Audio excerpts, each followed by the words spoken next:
guys, let's get started with today's look. I am going to do a little bit of a foundation video, but I thought I'd actually explain why I do each step of my foundation as I do it, instead of just showing you guys what I'm using. So to start with, shaved, cleansed, toned, moisturized, and then I'm going to apply a foundation primer. Right now I'm using the Smashbox Photo Finish Smooth and Blur Primer, and I'm going to be applying that with a Real Techniques prep brush. I like to use brushes for everything. I just like the way that the brushes feel on my face, and I feel like the bristles of the brushes really work the product into all the little nooks and crannies and crevices of my skin, more so than if I were just to rub the product on with my hands. And the reason we use a foundation primer is to actually just even out the surface of the skin. So you've got to look at your skin as being porous because it's got pores and it's an organ that breathes. And all those nooks and crannies can pull light in and create shadow, which brings the texture of the skin to the forefront, and you see it through the makeup. It also helps to adhere the makeup to your skin for a longer period of time. So that's why we use a primer, just to even out the canvas before we start laying our paint down. And then the next step that I like to do, and I don't do this every time, but most times, is I apply MAC Strobe Cream and Peach Light. I like the Peach Light because I feel it is a little bit more of a neutral undertone, so it works better with multiple foundations and in different undertones. And I apply this with a complexion blender brush. And the reason why I use a strobe cream, even under full coverage makeup and highlighters and concealers and all that good stuff, is because I like the skin. For me, it's all about layering. I like the skin to look as natural as possible. So my makeup application above my beard line is actually a lot lighter than the makeup application below the beard line. So I do think that a lot of the different layers that I apply show through themselves to create the look that I like to see. So strobe cream gives the skin just a higher level of illumination. Then we want to color correct. My color corrector is the MAC Prep and Prime highlighter in Peach Luster. I know it's a highlighter, but the Peach Luster is a darker orange-based tone, and so we're using that to camouflage the blue shadow from my beard. Although I'm clean shaven, you can still see that little bit of stubble underneath the surface of the skin, and it creates a shadow. So what we want to do is neutralize that shadow before putting our makeup on so that it doesn't look like we have a beard. And the reason why we use orange is because on the color wheel, orange neutralizes blue, making it neutral. Violet is yellow, green is red. So you just go by the color wheel. And since we want to neutralize blue, we use an orange-based corrector.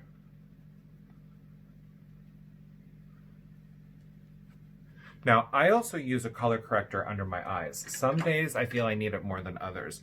That I use the MAC Studio Conceal and Correct Duo. This was in ochre and pure orange. It's a discontinued product, and I used the orange more than I used the yellow. So when the orange was done, I just popped off the other side of this to make it a single canister product, whatever. And this just goes under the eye, right in those little trough areas, because I feel that I don't have so much of a blue shadow. It's a little bit more of like a purple shadow. So I want to use yellow to neutralize violet or purple. And that just makes the eyes, I think, appear a little bit brighter underneath the makeup.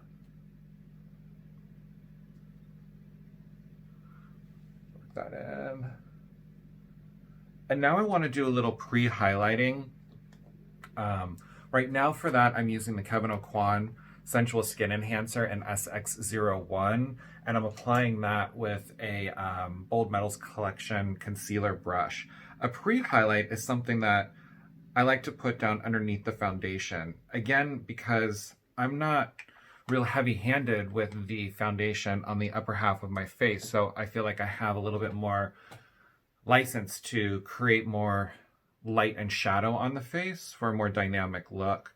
So I do a pre-highlight underneath the foundation where I want to play up the features of my face, because these light spots will push forward, and that's how we play with light and shadow when doing makeup, especially, face makeup.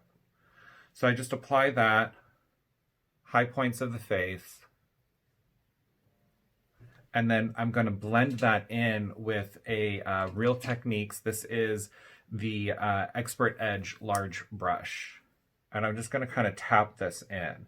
You don't have to perfectly blend it because we're going to put makeup on over it. You just want to manipulate your features of the face a little bit before putting on your foundation.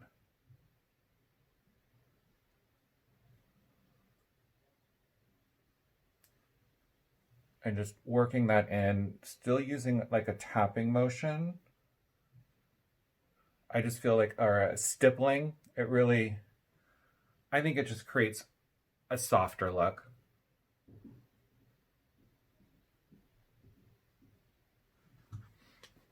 All right, now it is time for foundation. Today I'm going to be using a couple different foundations. To start with Kryolan TV Paint Stick in 6W.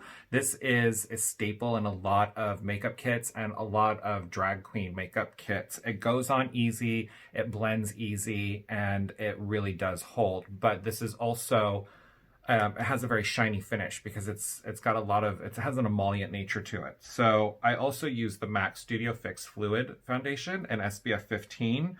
And I use that on the top half of my face, and then I use the Kryolan TV Paint Stick on the bottom. Because this is a liquid, it doesn't have to be super full coverage. This as a stick is going to be full coverage. So where I need the coverage, I put the heavier foundation, and the lighter foundation goes where I need less. And that's, again, what allows all the different layers that I've done underneath the foundation to create a more three-dimensional look with the makeup, if that makes sense.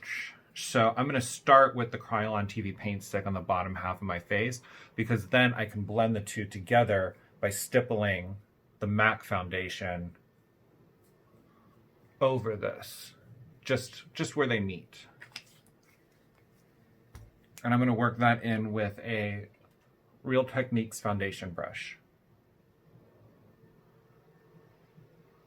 Again, I like to stipple my makeup.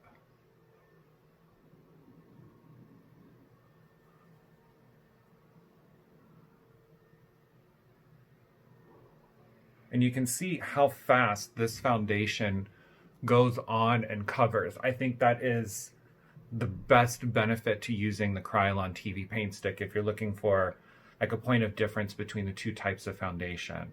The liquid ones can take a little bit longer to work in. They're a little bit, I think, more temperamental, but they give you a softer, more matte finish, which you can definitely build up if you want to.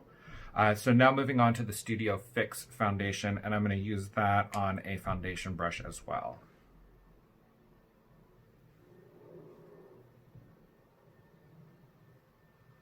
And then this is just tapping in, and it looks really kind of spotty at first, like it doesn't have good coverage, and that's because of the wet nature of the product. You just have to keep working with it.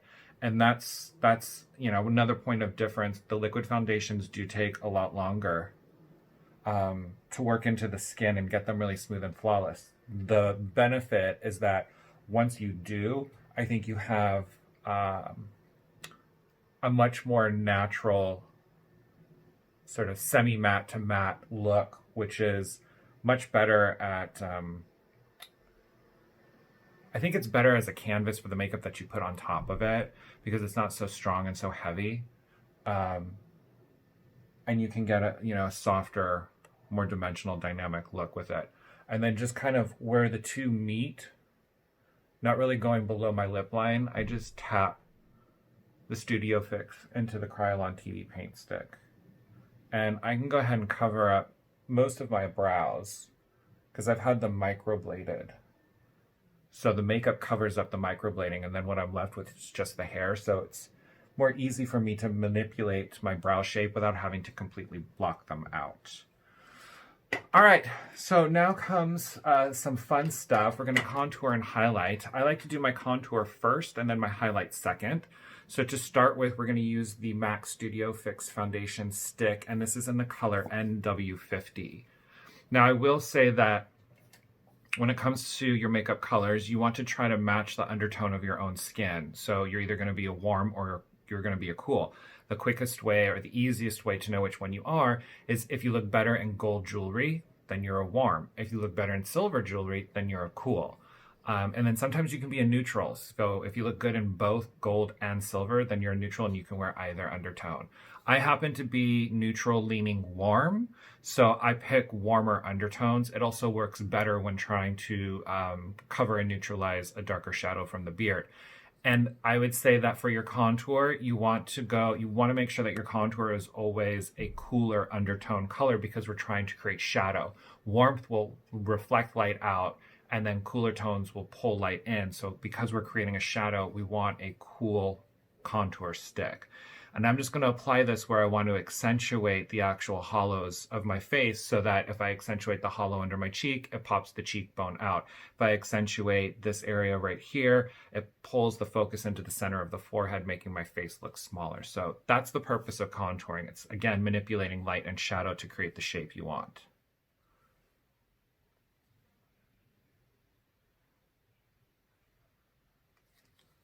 And then just kind of come down and sculpt the jawline out a little bit. Get rid of those gels. A little bit more of a cut look for the jawline. And I am going to work that in with a stippling brush. And again, stipple the makeup so that it just looks softer. And when you're stippling your contour, you want to make sure that you're going up and not down. You don't want to pull it down onto the jawbone. You want to push it up onto the cheekbone. So I'm not going any lower than the original line that I created. I'm using the bottom edge of my brush to stay on top of that line and then working the makeup up so that you create a soft, natural graduation of color that looks more natural. So I don't stipple down, I stipple up.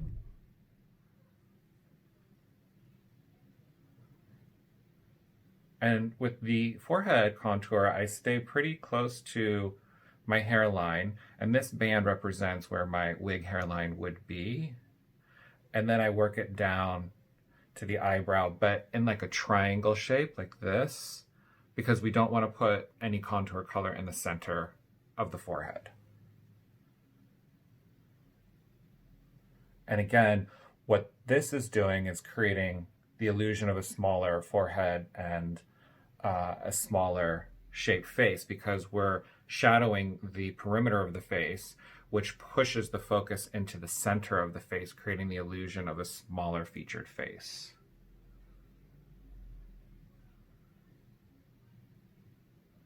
And then here we just want to sculpt out the jaw a little bit.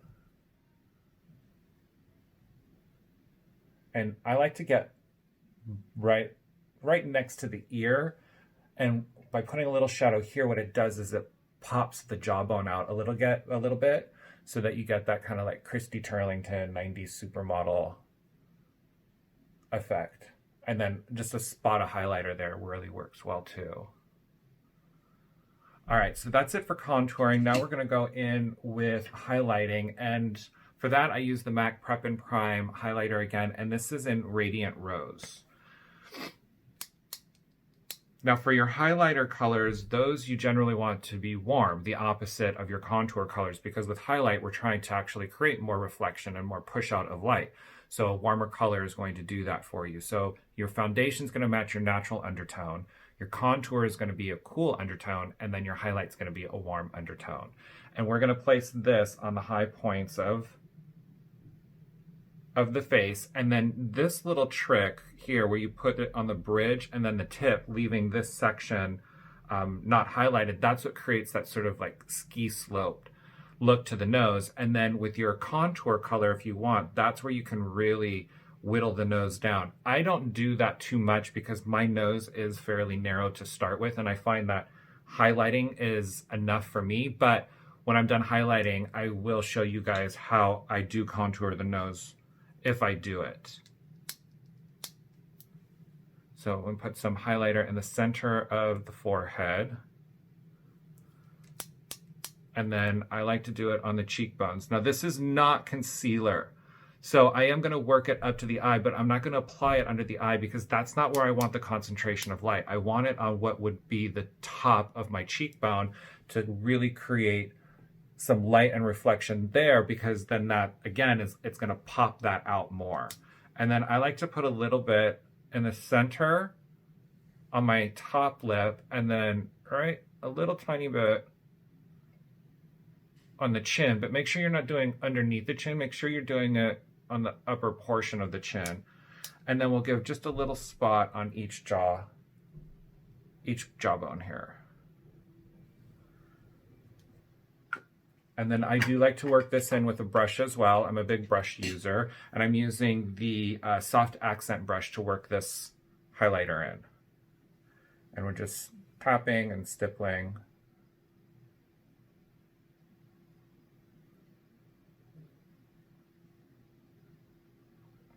Putting it right here kind of makes the upper lip look a little bit fuller.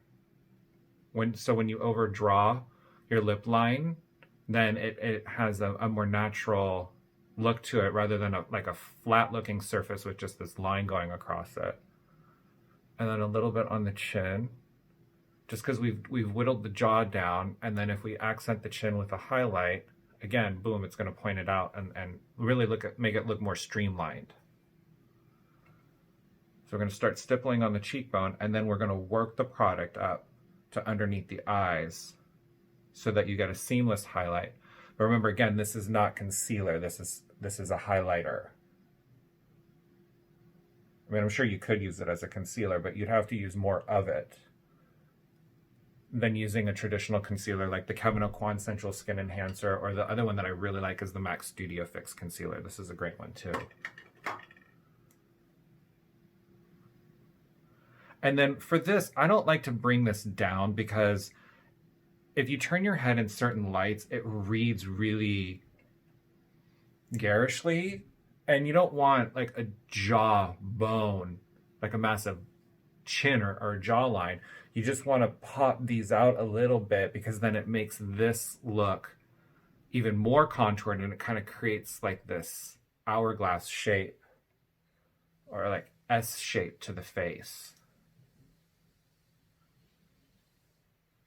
All right, now let's do the nose contour.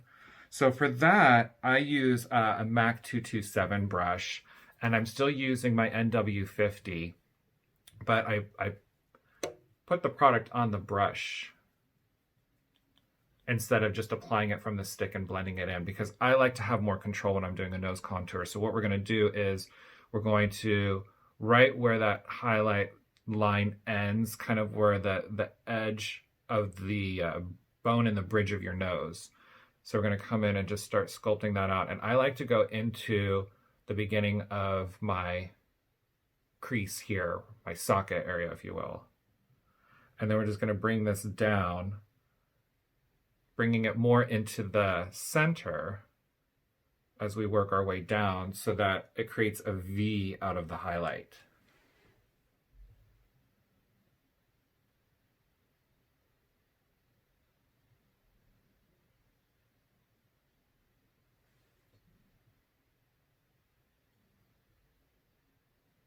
I like to blend it out. And this is where you really can whittle the nose down. And then I like to put a little under here. Just, again, it kind of helps with that little ski slope look. And then just a little bit up here. Just make sure you don't go too high, because the little ski slope jump, it's on the tip of the nose.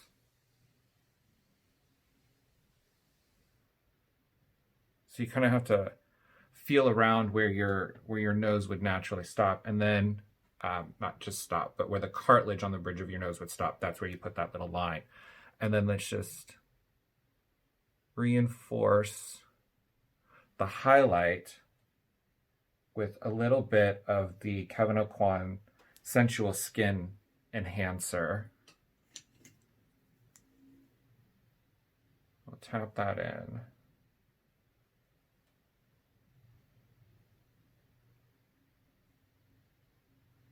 And then we also want to put a little bit of concealer on the side of the nose. And I'm just using whatever's left over on the brush from our previous application.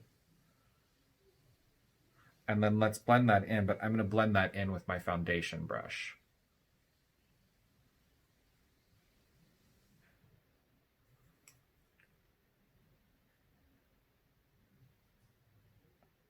And then because I don't like too, so you can see how it whittles it down. I don't like too clockable of a look though, so I'm just going to lightly go over the contour with whatever's left over on my brush so that I get a little bit more of a seamless blend. That's better. And then we'll just go in one more time with the MAC Prep and Prime highlighter.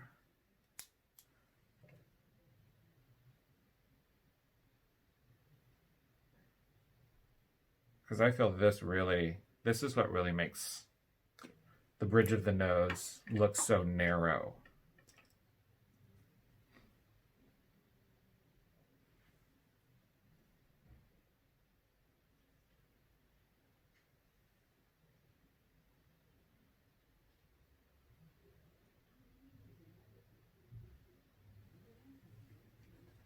All right, now time to powder. I like pure translucent powder. That means it has absolutely no tone to it at all. So if you have a translucent powder, like Coty Airspun that says translucent peach or translucent rose, then that means there's actual tone to the makeup, and that's going to change the undertone of your makeup that you're setting. So you want a true translucent powder, and for that I like the MAC setting powder in Invisible. And I just get a couple of them and I throw it all in this big Tupperware container, this glass Tupperware jar. So I'm using just your traditional large round powder puff. I'm loading it up with my setting powder, and then we're just going to press that into the makeup. We're not going to rub it in because we don't want to move around the foundation. We want to set it into place. So we just press the powder into the makeup.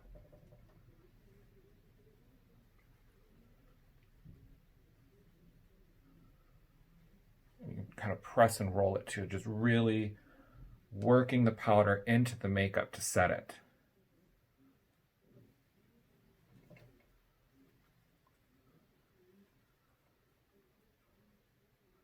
And translucent powder is going to look white going on, but don't worry, as you'll see, it doesn't stay this way.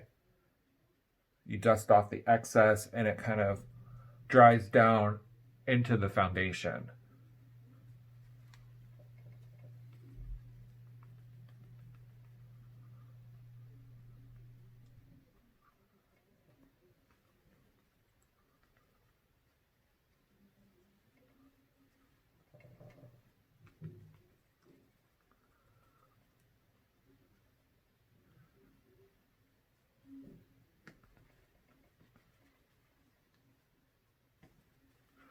Okay, so now that we're nice and powdered and I've got a thick layer of the translucent powder, I just put the puff on my fingers and just kind of, as they say, beat the mug.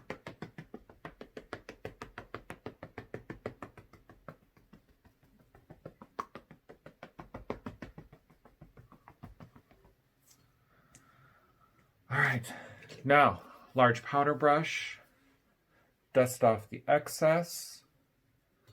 And then we're going to prep our cheeks for the eyeshadow application by creating a layer of powder underneath the eyes to catch eyeshadow fallout, so that when you're done, you can just dust the powder away and you don't have all this dark shadow that's fallen down below that streaks and then ruins your makeup. Now, if you wanted to do it with a pigmented powder, like a very light pigmented powder and leave it on there, then that's what's called cooking. And that's just giving the powder really time to dry down and create a heavier layer underneath the eyes. I'm not a big cooker. I like to use my translucent powder because I don't like the starkness. I also feel that when you leave all that powder on underneath the eyes are dynamic. We smile, we talk, we laugh, and it all moves. And it tends to dehydrate the skin and make it look dry and kind of wrinkly and crepey. So what I do for that highlighted effect, it's a little bit softer, and I use the MAC Studio Fix pastels, and this is in Shivering White. And I apply an application of this with a Real Techniques setting brush underneath the eyes and on the cheekbone. And then I just put my translucent powder on top of this. And that way it gives me that extra push of light underneath the eyes, but it doesn't look super garish, and it doesn't turn out too white in photos when you're using a flash. We'll put a little on the forehead and just touch the nose and the lips. Why not? We'll just do a little down here. There we go. So for that powder application under the eye, I'm going to use a Real Techniques Miracle Powder Sponge, and I'm just going to load it up with my translucent powder, and it's just going to go right underneath the eye and on the cheekbone.